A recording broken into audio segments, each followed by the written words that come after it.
What's up, everyone? Welcome to another episode of our Inside Out podcast. I'm Pastor Chad, and this podcast is here to help you grow in your relationship with the Lord by helping you grow in your knowledge of His Word. And today, I'm super excited. My guest is actually the campus pastor of our City Church Greenville campus where I am at, and that is Pastor Tim Simon. What up, Tamunga? Hey, glad to be here. How are you? I finally made it to the podcast. You've made it. I made it. I've arrived. Well, it's because the topic we're talking about, I feel like you can probably relate to. Obviously, before we get into that, though, why don't you just kind of give everyone a little background of, obviously, how long have you been a part of City Church, what your role is now, and kind of your journey a little bit. So, yeah. Well, I've been a part of City Church for, I think, over 25 years. And when we were at the Freshman Center, that's when Marcy and I first started attending the church. Yeah. And from then, it turned into serving and to eventually a position at the church. And so...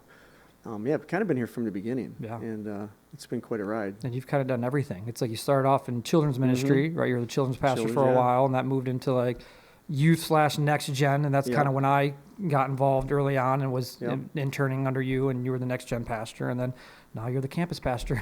It's just been kind of a natural evolution, I guess. So just serving the Lord and being a part of it, but it's been...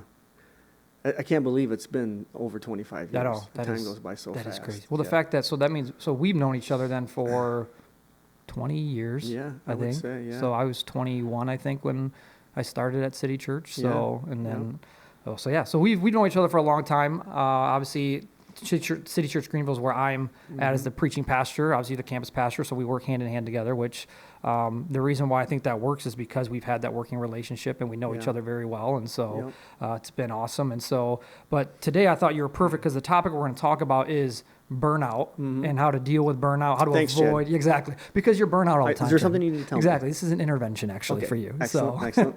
I've been waiting for somebody to care. Exactly. So, but you're someone who you're in a season right now because as a church, I mean, most people who know City Church Greenville knows that we're in the middle of a building project. Yeah. So we've been renting we've been around for it'll be 6 years in September. 6 years, yeah. So and we've been renting this whole time, and so we finally are able to build our own facility, which is a huge blessing. Huge blessing. And that's stressful enough as it is, and it's expensive. And usually churches just hire general contractors and say take it and run with it. And I wish we could have done that. You and Marcy decided, you know what? I think we can do this. I think we can handle this. No big deal. Because unfortunately, building's expensive, right? And it really is expensive. It really was. I don't even know if we could afford. We couldn't afford it to build if we went that route. No, and that's really what the bottom line was. We were trying to be good stewards and. And when we started meeting with contractors, the expense of building a new building was a lot. Yeah. And a lot of the expense was hiring a general contractor, which would have made life easier. Yes. But, it was just one of those things we just trusted God in. And we're like, we're just going to do it. We're just going to go for it. But we had a lot of trust in people like you and our team that you guys can handle it and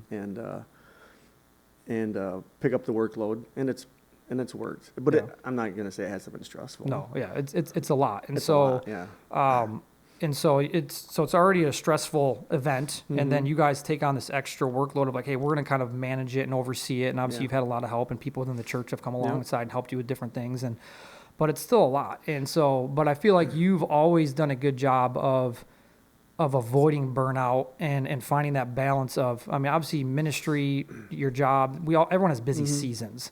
And so I think it's kind of how you balance that though and coming out of that busy season to make sure you can avoid burnout. And so I just thought you were a good person. Kind of I've seen you kind of exemplify what it looks like to find that balance. Sure. And just the fact the season that you're in, it's kind of like I think you're at a great spot right now to speak to how are you right now dealing with not burning out. And so I thought you were the perfect person for this topic. And so the first question I kind of want to ask you is, I guess when you hear someone that's burnout, what does that even mean to you? Like, what do you think of when you think of someone that's burnout? What does that look like?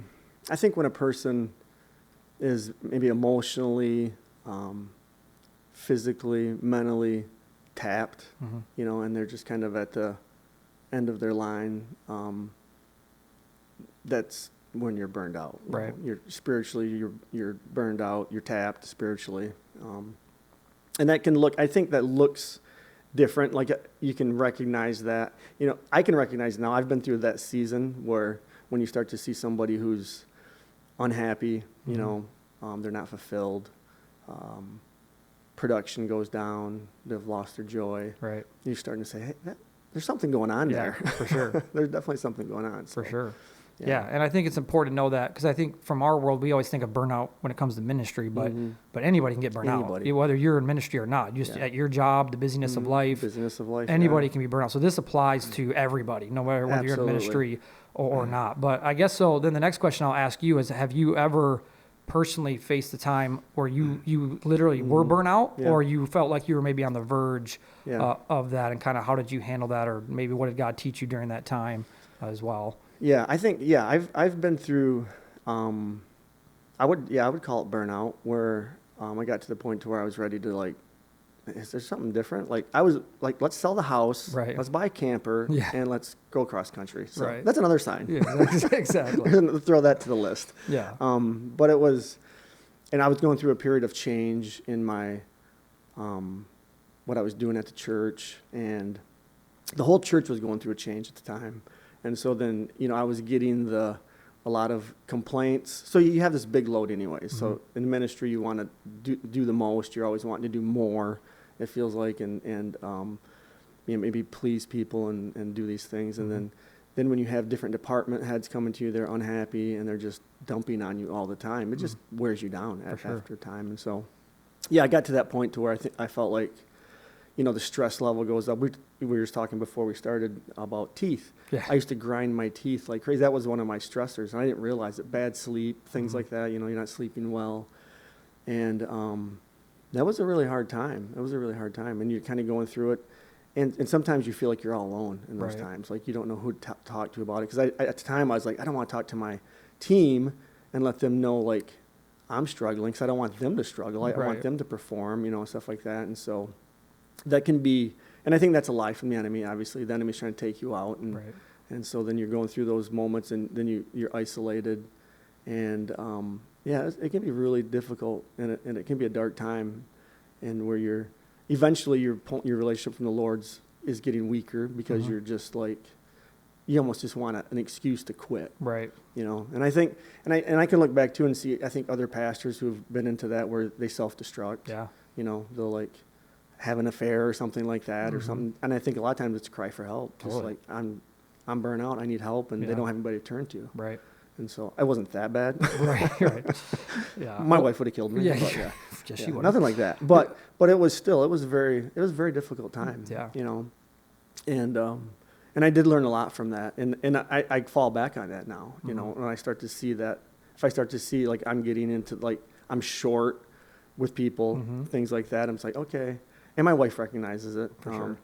And so but it was a very difficult time, and I had to get to the point to where I had to tell somebody. Right. And I told my wife, which took a lot of courage. Just it's your spouse. How are they going to react?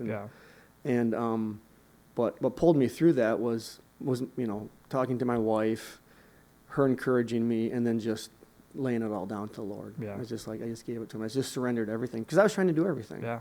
I was trying to fix it myself. For sure. And that's a very difficult time for anybody. Yeah, absolutely. Yeah. I mean, I've been fortunate where I personally haven't been burnt out, but part of that's because I'm not giving you enough to do. Exactly. I don't have enough to do in my life. I can give you more. Exactly.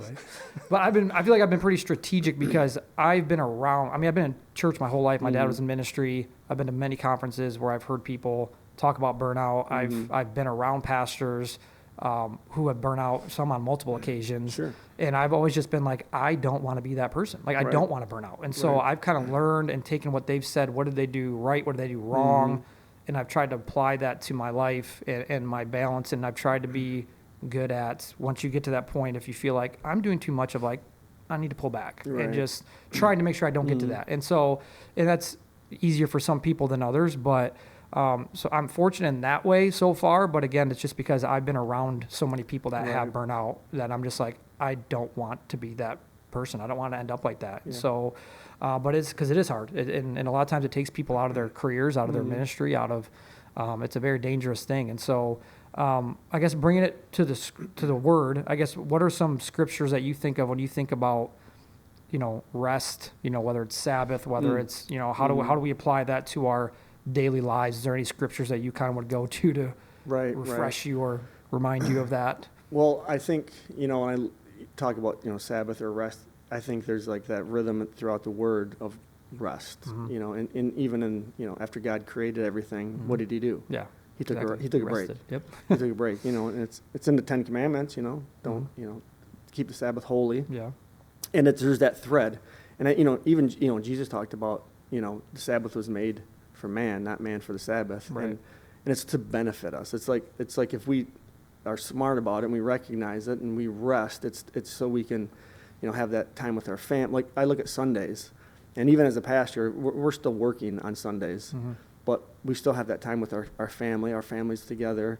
After church, a lot of times, we're watching a football game or whatever. We're gathering as a family and eating. We're resting that day, and that's so important. And it's just that, I think it's that common thread throughout the word. You need to take a break. You need to rest. And so when I look at that, that's where I get renewed. You got to take that time, and I feel like there's different times, different ways you can do it that are, for me, I get a lot of, like, I'll spend time with God doing, it could be, you were talking about the other day in one of your messages, just riding in the car. Yeah. Like, that's a really important time. Like, if I feel like I'm getting, like, if I'm on job site right now, I'm just like, I'm getting a million questions, I'm overwhelmed, I'll tell Marcia, say, hey, I'm going for a ride. She knows what I'm doing. Right. And I'll just go for a ride and get alone with God. And get my thoughts back in order. And a lot of times then I'll get clarity of mind. I'll make phone calls at that moment, or it's, just going out in the woods. I love to do that. I know you do too. I love the woods. I love outside. Go out in the woods. It's my favorite. Chop wood, whatever it is. Exactly. But I think it's that constant pattern throughout the word, and just knowing when you need a break and you need to rest. Well, I think it shows, because God knows that we are mortal human beings, that we have a capacity. Like, we can't just go. Otherwise, you will get burned out. Your bodies literally can't handle that. And so I think that's why throughout Scripture, he constantly does have that pattern. So, like, I think of Psalm 23, 1 and 2, and it says, the Lord is my shepherd, I lack nothing. But I love how it says, he makes me lie down in green pastures. Like, that's rest. Like, he's telling you, hey, you need to chill. Like, yes, this is a time where you need to just relax, right? In Mark 1:35, it talks about Jesus got up early and he went to a solitary place to pray. Like, he went away from people to be alone, to rest, to relax, to get alone with the Father. And he did that more than once. And he did that multiple times. Yeah. So before, feeding the 5,000, getting ready to feed like him and his disciples, he would tell them, hey, go take a break. We just did a lot. Yeah. It's time to rest. And he'd get alone with the Father. And so I think it's a huge deal. It's a huge deal. So we need to definitely follow that example. How about this question? This is interesting to me. Can doing good things for God still lead to burnout? And I like that question, because I think of people, I think there's a lot of people out there that are probably even listening to this who they work a secular job. They're not in ministry, but they want to serve. They want to do good things. They want to. Absolutely. And so, but in doing that, it's like, hey, my heart's right. I'm doing all these great things for the kingdom, but can that still lead to burnout? Yeah. Like, why is that, or why not? Yeah, that can be, and that's a great question, because I think some people they get fulfilled by serving, and giving, and then they get so busy, then it can take them away from the Lord. And I look at Moses, when he was leading all of the Israelites, and then they were coming to him with all their burdens. Yeah. And he's sitting there trying to answer all their questions, and it's like impossible. How could you possibly do that? And then, his father-in-law comes to him and says, hey, you need to delegate. You need to take a break here. And so, it can totally lead to burnout when you're trying to do too much. Yeah. So, you know how Moses kept track of everything? Is this a joke, or I don't know if it's... Yeah, it's a joke. Okay. Loosen up. On his tablets. I don't. Okay. Gosh. Come on. Okay. It's good, Tim. Well, it definitely, I think, because as a Christian, you want to give, you want to serve, but then that can be your total focus. And the next thing you know, that's what you're doing, and you're trying to do it without the Lord, and that can cause burnout for sure. For sure. Yeah, I think it's important to know that you can get burnout on anything. Like, it doesn't matter. It's not just from your job. It can be doing even the things that you enjoy doing. Yeah. If you're not taking that break, it could cost you. And so... Yeah, we see that in ministry too, where, we're trying to kind because leaders will want to like be in their ministry on Sundays, and they'll miss the message maybe and stuff like that, and that can become an unhealthy pattern where all of a sudden like you start to see it like in them where they get a little edge on them. It's like, have you been to service lately? Have you been into worship and worship the Lord? Because they take their ministry so seriously, which they should, but that can become detrimental to their ministry if the devil takes them out. Yeah, because you're not getting fed and having that time. So yeah, that definitely happens quite a bit. And we see it with parents too, where so all of a sudden Sundays are, instead of the Sabbath, they're like, well, my kid's playing sports, right? You know, and that takes them away from the Lord, and because that's the important. So yeah, and even in that, because it's not even like the Sabbath, like, oh, it has to be on Sunday. It's like they're filling that Sunday with sports or whatever, but then they're not taking a different day to rest. So it's like you have no days of rest then. Right. So, and that's where it can definitely get you in trouble. What's the importance of like prayer and that spiritual disciplines of just taking that time and make sure that you're spending with the Lord? Like, why is that so important, especially if you are in a busy season of life and feel like you're getting close to burnout? Yeah, well, you have to find that. Like, I talk to God every day, and it's not like I might not in the morning wake up and be kneeling at the foot of my bed, but I'm still finding that time every day to talk to the Lord, and that prayer reconnects me to Him, and try not to make this, because we have abilities. Like, I think it's harder for a person with a lot of ability because they rely on their own abilities so much. For sure.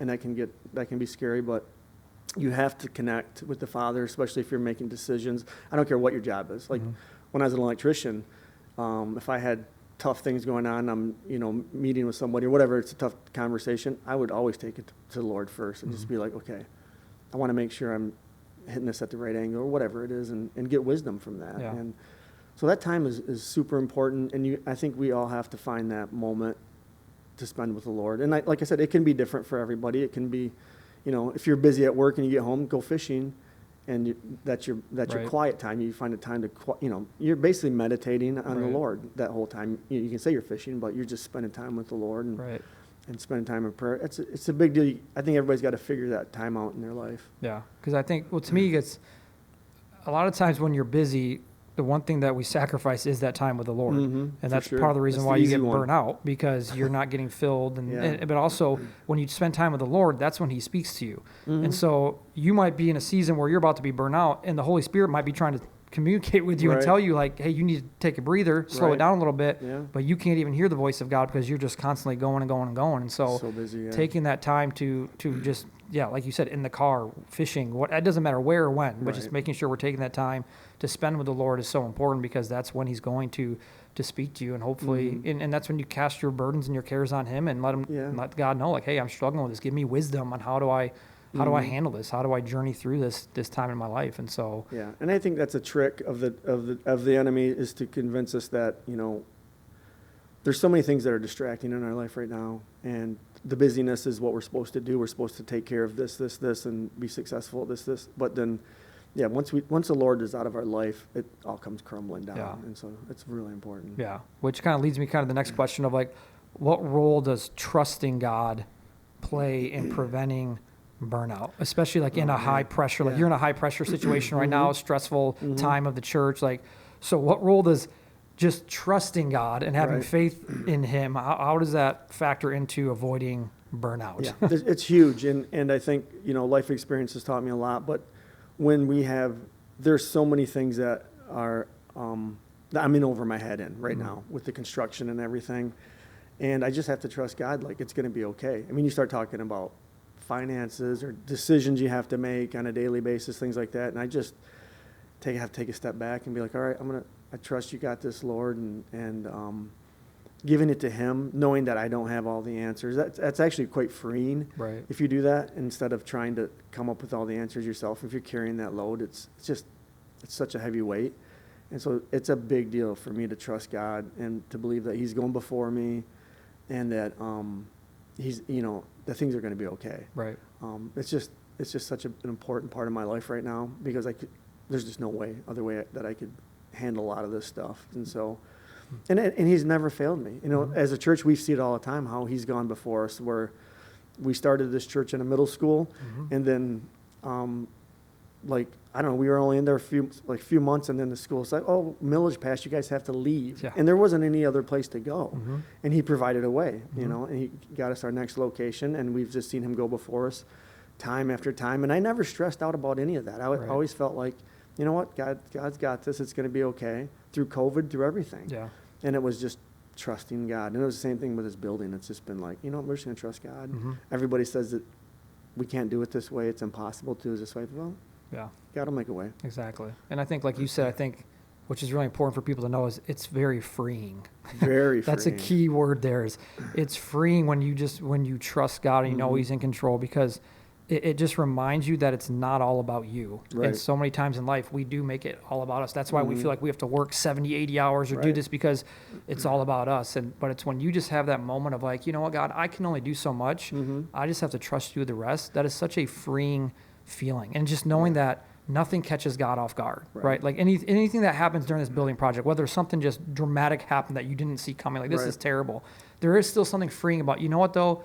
God's got us. God's like, got us, I don't know right. how we're going to get through this, Right. but we're going to get through it. He's Yeah. going to find a way. Like, that is such a freeing feeling, and it helps relieve so much stress. But when it's Mhm. so much on ourselves of like, I have to do this, I have to make Yeah. sure this happens, that's when you get stressed out. And I feel like that's when burnout Yeah, comes very it's quickly. coming. Yeah. It's eventually. And I think our society puts that on everybody. Like, you know, you have to be a good worker. You got to be a worker bee. And if you're not out there pulling your weight, then there's something wrong with you, or Mhm. you're less of a person or whatever. Yeah. And so we have to battle that. Totally. You have to totally battle those thoughts and just be like, there's only so much we can do. hmm Yeah, and I know that's a big thing even with pastors. I mean, I know pastors who literally are just, they work 60, 70 hours a week because they feel like they have to prove themselves. Yeah. Like, I have to prove that I work just as hard as this person or just as Sure. hard as that person. I'm like, well, and you wonder why you're getting burnt out. Mhm. Like, that's why. Like, Right. you can't put that extra stress on you. Do what God has called you to do. Yeah. Work hard. Right. Obviously, the Bible encourages us to work hard, but you have a capacity. You can't overdo it. And so, but the culture and the devil will tell you you're never doing enough. You got to do Mhm. more, and that's when you get in trouble. But so, how do you kind of mentioned this in the beginning? But how do you recognize signs of burnout? Like, if you're people on your team, Yeah. friends of yours, family members, if someone's listening, they're saying, hey, how do I know if my spouse is getting burnout or someone I know? What are some signs that you look Right. for? I usually right away, it's if somebody's on edge, snappy, you Mhm. know, I can see that as a sign that just kind of maybe there's something going on there. But I think, you know, too, you'll start to see people at their job, they're less productive. The joy is gone. You know, maybe they're constantly battling a headache, or, you know, they're not sleeping well. Those are all, to me, signs of they're stressed out and possibly burned out. But yeah, those to me are signs. You know, emotionally, something's up. Yeah. You can usually see it on a person, or when you're talking to them, you can start to see it, or maybe that person's feeling that for Right. sure. Yeah. No, I agree. I think one of the first signs to me is when you stop losing that joy of what That you're joy, doing. yeah. I mean, especially obviously in our world in ministry, it's like usually when you start ministry, like you're Mhm. fired up, you're excited, you Mhm. love it, you can't wait to get started.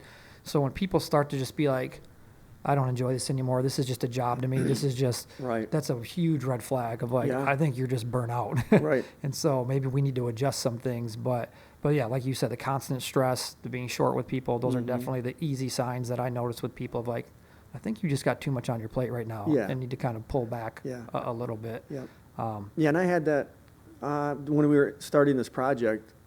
There was a time when we were getting to the point to where I needed help, and like I came into I'll come over to Rockford to executive meetings, and Doug and Karen, you can see it all over me. I'm just like, I need help. Like, I'm over my head. I need somebody to help me, and you know, we found somebody to help, but I needed it, and I was like, I knew I had to ask. I wasn't like even kidding myself. Like, Right. I was so far over my head. I'm like, something needs to change right now, or else yeah, I'm not gonna make it. exactly.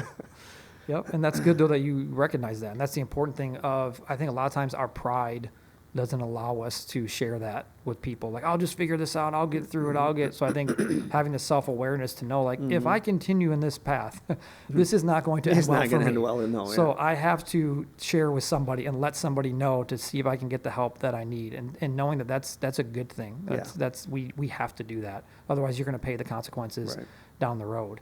But what about with people? Because I know in my experience with people in ministry, Mhm. this is a big issue of how do you deal, or what would you say to people who are struggling with the guilt of saying no. Because obviously when you're about to get burnout, it's probably because you have too much on your plate. But obviously, especially as Christians, you want to help others, you want to serve others, you want to serve the church, right? And a lot of times the church, we deal a lot with volunteers, and so you're asking people to volunteer for stuff.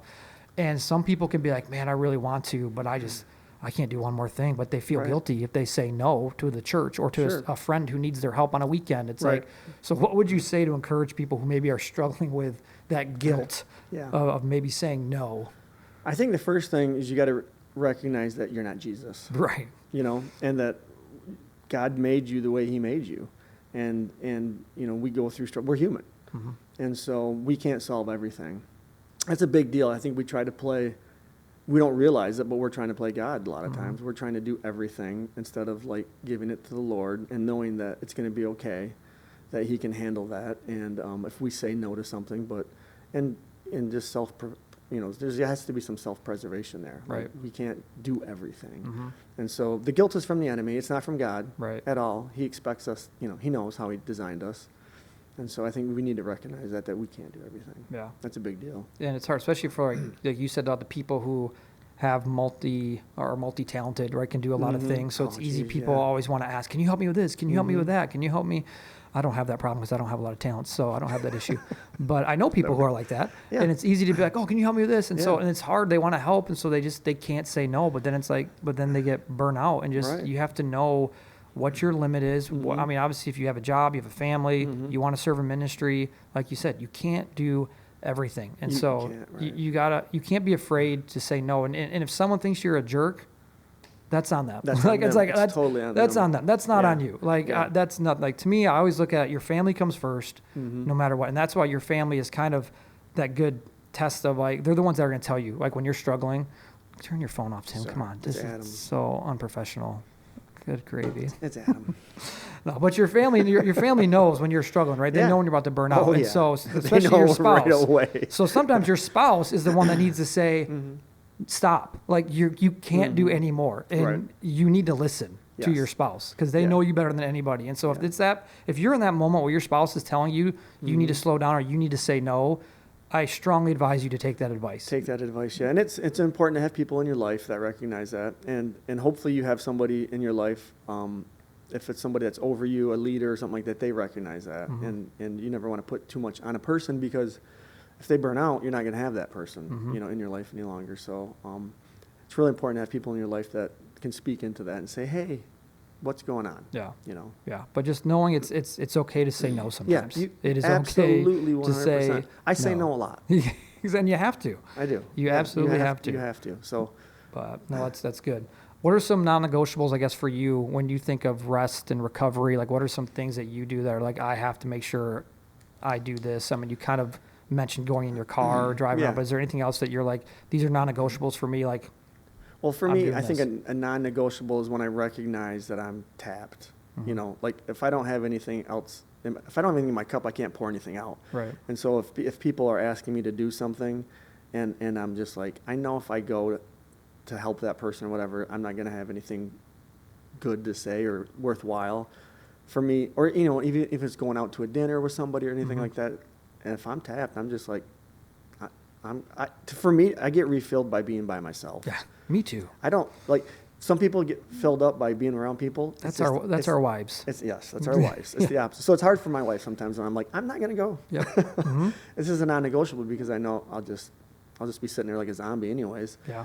And that, and then I guess for non-negotiable, if you're going to say like I have a certain prayer time and things like that, I don't really have like a set prayer time. I'm constantly in prayer. Right. And there's moments where I can't break away because I got to prepare something or whatever. But usually it's, I always find time every week, spend with the Lord, read the Word, pray, things like that. And I don't really it's not set in stone just because of my schedule's a little crazy.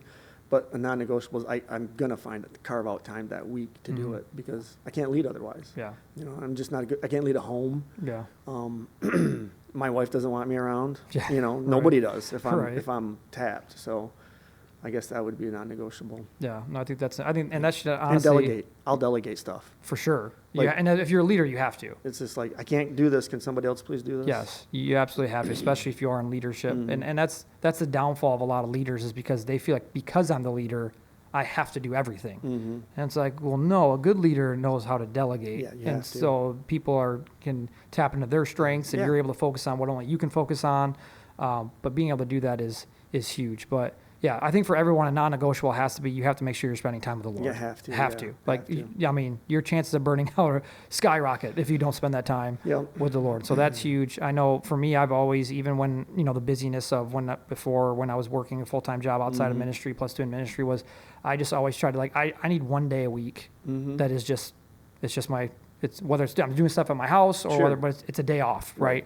Like truly having a day off, that day of rest, that day of whatever. And because like you, I get recharged by myself, having that time to just chill. And not, if I'm on the go all the time, 7 days a week, it's not good. It'll only take a few weeks before I'm just like, I'm done. Like, I mean, even just, it's summer right now. And even the past couple of weeks, this is fun stuff, but my wife's a teacher, so she has summers off.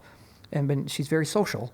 So our social calendar started to pick up in the last couple of weeks where I'm like, we were hanging out with people like almost every other night, which I love. And I love people and I love hanging out with these friends. But you feel it. But at the end of it, I'm just like, today I'm not doing anything. Yeah, We're not. I'm like, do we have anything planned tomorrow? No, good. Because I don't want to do anything because I just want to just chill and relax. And that's me. And that's where I think as spouses and in relationships, you need to understand each other in that way too. Because like you said, our wives are very opposite. They get fed off of people.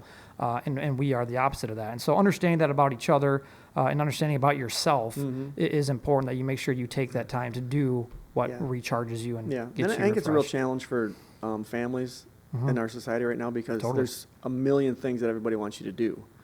And so it's really important to, and I think the easiest thing for people to eliminate is their time with God. Totally. And the church. Sundays, I'm busy on Sunday now. This is my only day off. And so I'm going to do what I want to do. Yep. And so I think finding the importance of spending time with the Lord, and just the other stuff is just going to go by the wayside. Right. It is. It's like, it might seem important at the time, but it's just things. Yeah. And so I think that's where you can get in trouble. For sure. So what advice would you give someone who maybe feels like they're on that edge of burnout, or maybe they're looking at stepping away? Because that's most of the time people burn out. What happens is they quit. Right? If their ministry, their job, they quit. So what advice would you say to someone who's at that point of like, I'm thinking about giving up on what I'm doing right now? What would you say to them? I think you have to tell somebody.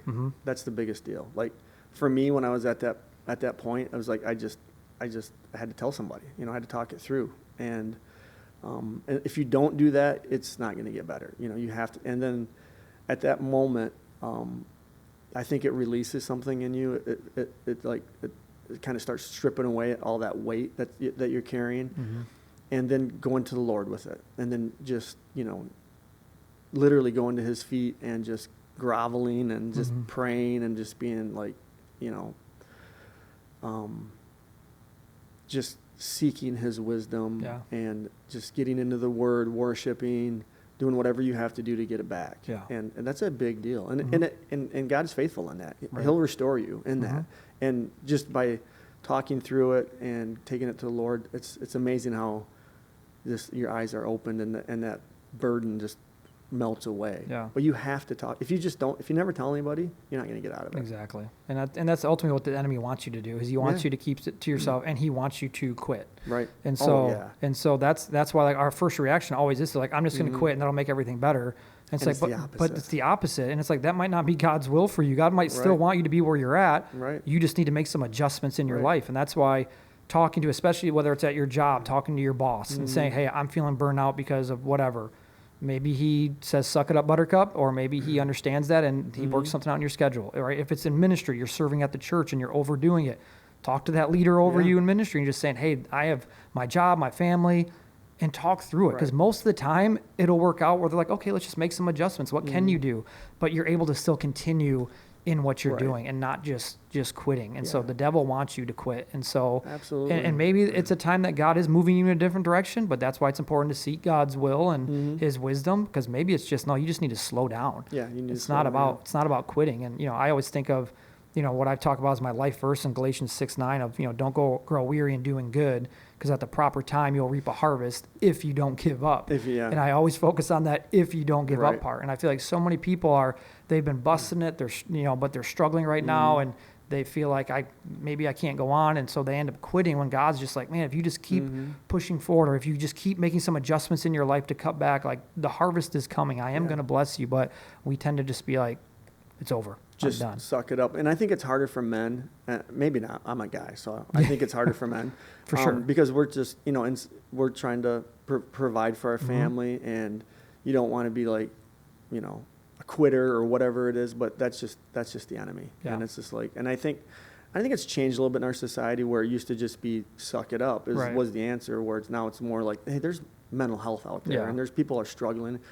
And a lot of the struggle is just because we're not talking about it, and there's nobody that we can talk to. So for sure.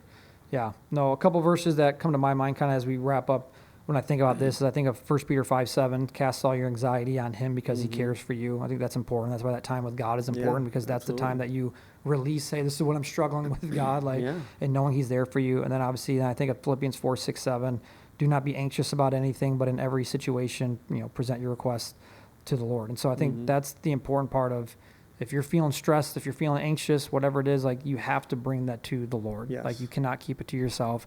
And on top of that, you bring it to other people as well. Like, I think as the body of Christ, as the church, we're called to do life together, right? We're called to carry each other's burdens and be there for one another. And that's why we need people in our life that can do that for us, that can call us out when we need to be called out, but also who we can go to and say, hey, I'm struggling. Can you pray with me? Can you give me some advice? I think having that is absolutely crucial. Is there anything, I guess, you'd like to end with that you'd like to say before we wrap up? Or Well, I think too, like you mentioned in the church, I think it's important for the church to have you want a safe environment for your congregation, for your people too, just to show like you're human, you're vulnerable, and where people can like come to that, like they'll recognize like, oh, okay, this is a safe environment. I can, share my struggles and my problems, and because we want people to, have that, feel like they can talk to us, and they can join a small group or whatever it is. But I think having an environment wherever you're at too, just that's a safe environment where everybody's not just doers and they care for each other is a big deal. Yeah, for sure. Definitely got to have that community around you. Is super important. So, well, hopefully this episode spoke to you. Hopefully you enjoyed it. If you did, be sure to share it on social media, on Facebook. But we appreciate you tuning in. Thanks, Tamunga, for joining me. You're welcome. It was very fun having you. Very honored to be here. Thank you very much. And you should be honored. I am very much. But be sure to like it, share it. But we appreciate you joining us. So we will see you on the next one.